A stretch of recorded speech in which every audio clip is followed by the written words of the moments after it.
I want to compare and contrast two people. Okay.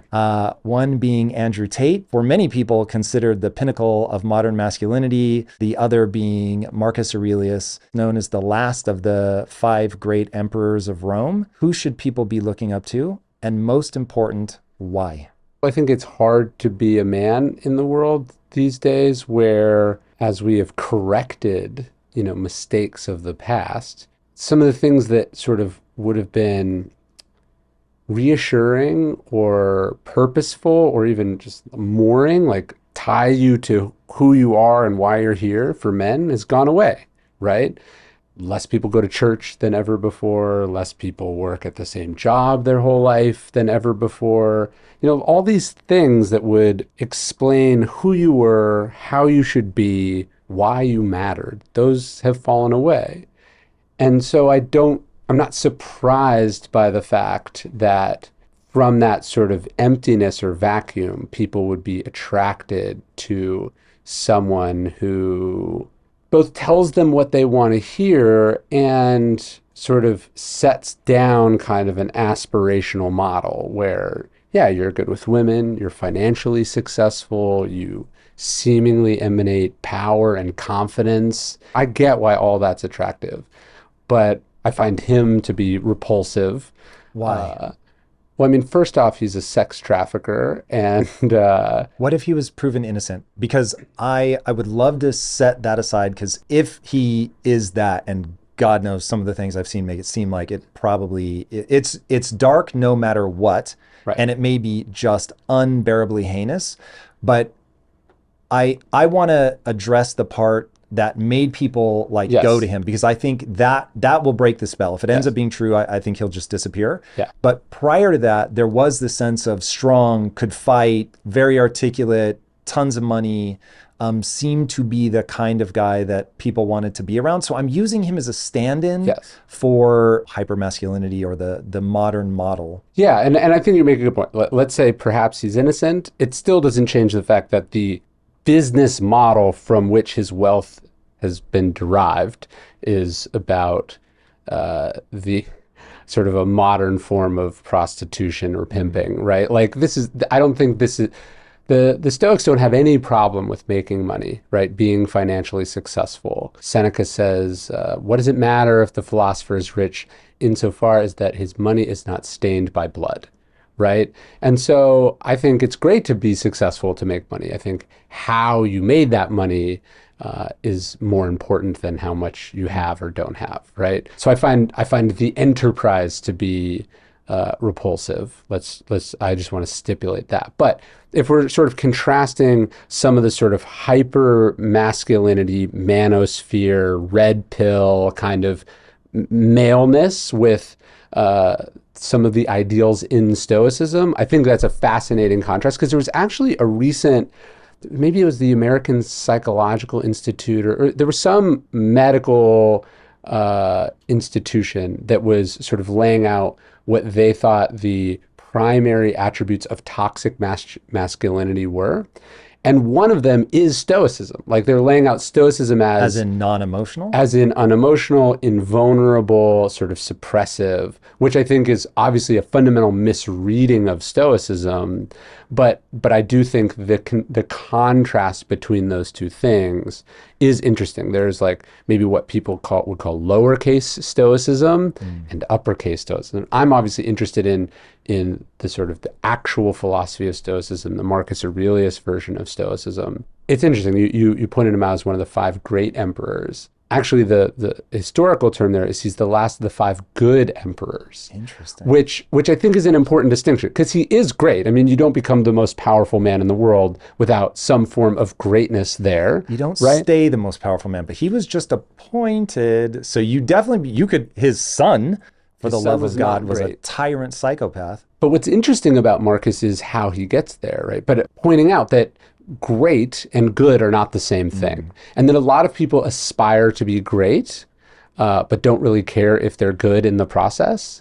And I think, to me, what's truly impressive, what true greatness is both. It involves both being talented and masterful and powerful and successful, but also fundamentally decent and generous and honest and fair and kind, all these other attributes that can sometimes get lost in a cutthroat, ambitious, real world scenario, right? But Marcus's story is so interesting because he's more than just appointed, right? So what's so fascinating about the five good emperors is that basically for five consecutive emperors, there is no male heir. I think we all agree a hereditary monarchy is not a great system. It doesn't tend to create good leaders. So why do you have five in a row? It's because the emperor was not simply naming his eldest son his successor. So what happens is Hadrian, who is two emperors before Marcus, is without a son. He's probably gay, sort of an eccentric, interesting guy. He's a pretty good emperor. He's flawed in a lot of ways, but he's a good emperor, right? No one would say he's a good man, but he was a great emperor. And he's starting to look around, who's going to succeed me? And he looks at this boy. Marcus Aurelius is pretty young then. He doesn't come, they're not related in any way, but he is from a prestigious Roman family. And there's something about this kid that strikes Hadrian. He nicknames him Verismus, or the truthful one. So he has some fundamental honesty or decency to him that makes Hadrian think like, this kid has potential. He's smart, he's philosophically inclined quite early, doesn't want to be emperor, right? Which is, I think, also a positive sign in a leader. Like the leader that wants the power the most is the one you have to be the most worried about. Yeah. So Hadrian decides, hey, there's something in this kid. But he also knows that the worst thing you could possibly do is make a kid a king, And so he has to set in motion some training program that would make this kid a great emperor. And so he realizes he needs like a stopgap. He needs like a placeholder before Marcus is ready.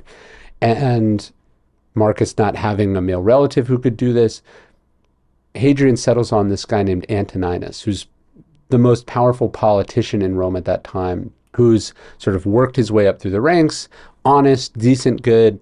And Hadrian's considering maybe he's the successor. And the story is that he notices one day Antoninus helping his stepfather, his elderly stepfather, up a flight of stairs. No one's watching.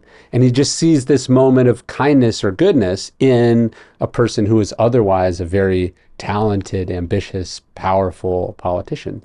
So what Hadrian does is he names Antoninus his successor. In exchange, Antoninus has to name Marcus Aurelius his successor. And so Hadrian probably thinks that Antoninus will reign for 3 or 4 years or 10 years, right? Life expectancy there is not super long. And Antoninus ends up ruling for like 2 decades. And he and Marcus have this incredible relationship where he seems to actively be interested in teaching Marcus and modeling good behavior for Marcus. And Marcus, in turn, doesn't see this adopted stepfather as a rival in any way, as an impediment in any way, but as someone to learn from, someone to model himself on. And so for 20 odd years, Antoninus leads while preparing this kid to succeed him. And that's what ultimately ends up happening. And I think a testament to Antoninus's tutoring and to Marcus's learning and inherent decency, the first thing Marcus does when he becomes emperor is he names his stepbrother co-emperor, right? So the first thing he does with absolute power is give part of it away, which is, unprecedented in the annals of history. And so all of this is to say, what makes Marcus great is not just that he's a great leader, he's a great military campaigner, that he's smart, that he's good at communicating, that he knows how to broker compromises, but that sort of fundamentally there is a decency there, a goodness there, a sense of community mindedness in it. In Meditations, he talks about the common good 40 or 50 times, right? Like what's in Marcus that makes Marcus, I think, a worthy model for young men and for young women is that, he's not corrupted by the power that he has. He doesn't feel the need to prove anything to anyone. He has this sense, this inner code that he's trying to live by. And he wants to be great but he doesn't necessarily want to do it through the piling up of wealth or honors or accomplishments, but by, making a positive difference in the world. All right. What I want to talk about is that inner code. Yes. So what I find interesting about this whole setup is, all right, so I don't know a lot about Andrew Tate, but it does seem like he had quite a dysfunctional relationship with his father. Yes. Fatherlessness is tied to a lot of bad outcomes. Mm-hmm. Part of the question becomes, and that's for boys and girls, part of the question becomes why? What's Yes. that dynamic? But what I find interesting in life, if it's all predetermined and you either are just born a good person and you're going to be fine, or you're born a sociopath and nothing that happens to you is going to make any difference, legitimately close my company, quit, because the Yes. whole point. What's the point? Yeah. Yeah. For me, literally, it's called impact theory because I really believe that there are a set of ideas that you can give to people. And if they deploy those ideas, it will make their life better. And so all I am trying to do is actually articulate these ideas. Now, they get extremely complicated. You and I were talking before we started rolling. For me, this has really gone in 3 phases. And this is kind of how I want to walk through this today. So phase number 1 for me was the inner code. So I needed to build a belief system. And that was the beginning of my show, was just that. I was just trying to help people cobble together what I called mindset. If you get the right mindset, which I now probably refer to as frame of reference. Mm-hmm. So you build a frame of reference intentionally. Most people do it completely on accident. Yeah. But I would want them to take control of that process. So you're building a frame of reference from beliefs and values. What do I choose to believe is, and then what ought to be. Yeah. Then once you have that, you go into phase 2, which is deploying it in your immediate life. So I'm going to deploy it in my relationships, in my career, in my personal finances. I'm sure a lot of the things, because honestly, I came to Stoicism not by reading Stoicism, but by going, what works? Yeah, sure. And so you end up, and then you hear it for the first time, you're like, whoa, Yeah. like this is exactly the kind of thing that I've been steering myself towards. And then phase 3 becomes what I'll shorthand to the reality distortion field portion of your life. You get to the point where, okay, I've built the right lens through which to view the world and myself. I've deployed it in my immediate region, and now I want to see how much I can really push this out into the world.